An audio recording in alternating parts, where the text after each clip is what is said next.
So guys, ito po half cladding. And then ito namang isang bahay ay half hardiflex. So napakaganda po at nauuso nga pong bahay na pinagagawa ngayon ang mga ganitong light material. Gawa na ng maganda na at saktong budget lamang ang kanilang nagagastos. And take note guys, napakaganda po ng loob ng bahay nito at makikita nga natin sa full video house tour. At ito po ang pwede nyo pong tawagan or kontakin ng direkta ang gumawa po ng bahay nito at magpagawa po kayo sa kanya.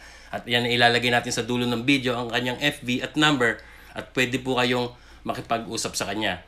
So ito po ang ating topic at pag-uusapan. Ang dalawang bahay na ito na kung saan half cladding na pagmamay-ari po ito ni Ma'am Marivic na isang OFW sa bansang Saudi Arabia. And then ito naman pong half hardiplex na pagmamay-ari ng isang OFW na si Ma'am Mary Jane na nagtatrabaho sa Jeddah, Saudi Arabia.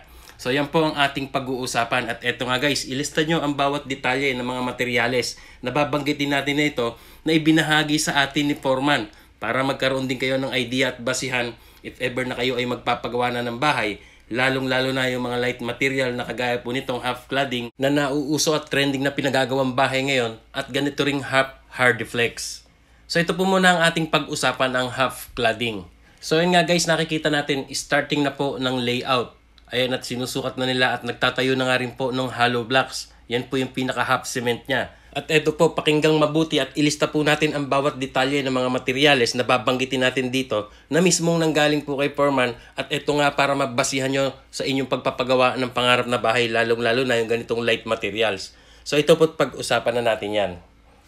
So guys, ayon po sa details ni Foreman, na ang sukat po ng bahay na ito ay 6 meters by 8.5 meters. In total of 51 square meters.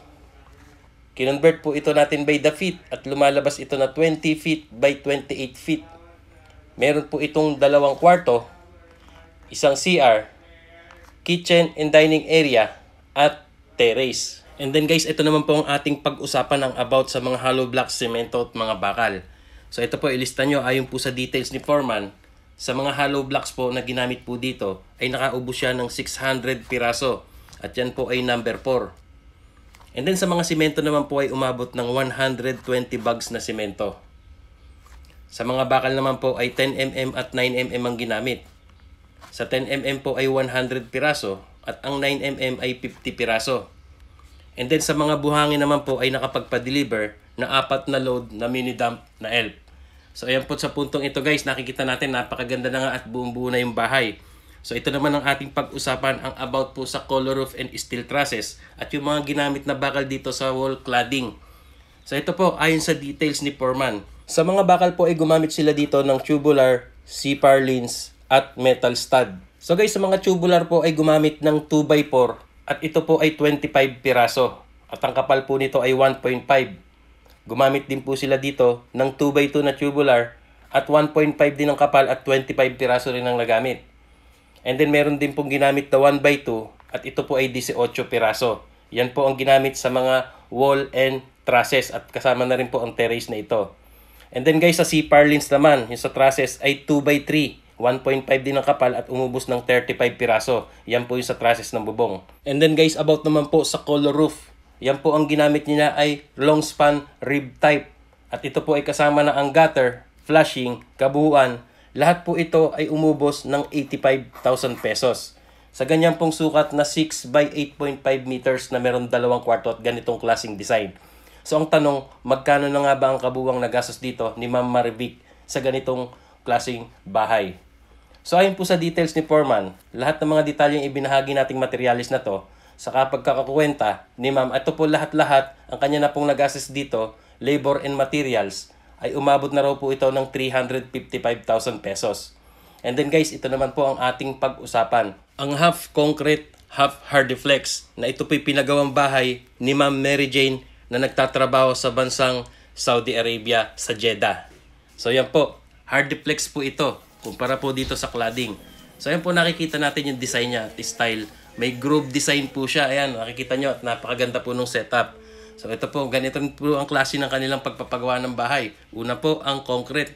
And then ito itinayo ang kanilang mga frame na mga bakal. At ito po ang resulta at nakikita natin. So sa pagtayo pa lamang nila ay nakikita na kagad yung design. Ayan o, yung groove.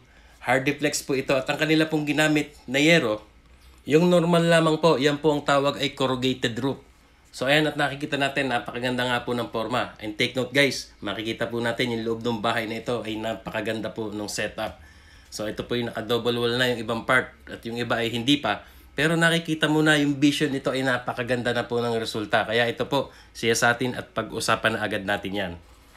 So guys, ayon po sa details ni Foreman, na ang sukat po ng bahay na ito ay 43 square meters kabuuan. At ito po ay meron 2 kwarto, kitchen and dining area at isang CR. At yung kanila pong maaliwalas na sala at meron din po itong terrace. So ayan, at nakikita natin, napakaganda po. At eto nga, panoorin natin yung full video house tour na makikita natin kung gaano kaganda at kaaliwalas itong 43 square meters na meron 2 kwarto at isang CR. So yan po guys, nakikita natin yung flooring dito sa terrace ay naka-tiles na rin po. And then ito naman yung kisame, ayan, plywood po ang ginamit nila at meron na rin po siyang center light. So dito po, pagpasok natin kagad dito sa sala, ayan po ang bubungad, naka-double wall na po. Ayan o, napakaganda. So hindi pa naman siya fully pinturado pero napakaganda na po ng setup. Ayan o, yung sala niya, kitang-kita yung sofa. And then yung kisame, ayan o, wooden style yung kanilang kisame, napakaganda po ng setup. So ito po, half hard duplex po ito ha. Nakita nyo, simple lang na nakikita natin sa labas pero pagpasok natin sa loob, hindi pa po siya pinturado pero nakikita na natin ang kalalabasan ay talagang malinis at maganda ang pagkatrabaho. So inuulit po natin, if ever na interesado po kayo kay Foreman, nasa dulo po ng video ang kanyang FB at number at siya po i-directan yung i-message or mag-comment po kayo dito. So ito po yung kwarto, hindi pa po siya naka-double wall sa part na ito. At maayos at malinis naman ang pagkatrabaho pero meron na siyang kisame. And then guys, dito naman po tayo sa part ng kitchen. So ayan, nakikita natin, naka-tiles na po yan. Meron po silang hanging cabinet. Ayan, ginawa po ni Sir yan. At ito nga, nakikita natin, dining area. Ayan, sa part na to, hindi pa siya naka-double wall yung iba. Tulad nga na sabi natin kanina, pero napakaganda na. So ayan nga guys, at natunghayan natin mismo yung loob ng bahay na ito. Kung gaano kaaliwalas, itong 43 square meters na meron 2 kwarto at isang CR. And then ito nga yung kanilang terrace, nakita nyo. May kisame, naka-center light at ito na nga po ang half Hardiflex, half concrete. So ang tanong, magkano nga ba ang kabuuang nagastos ni Ma'am Mary Jane dito sa ganitong half concrete, half Hardiflex?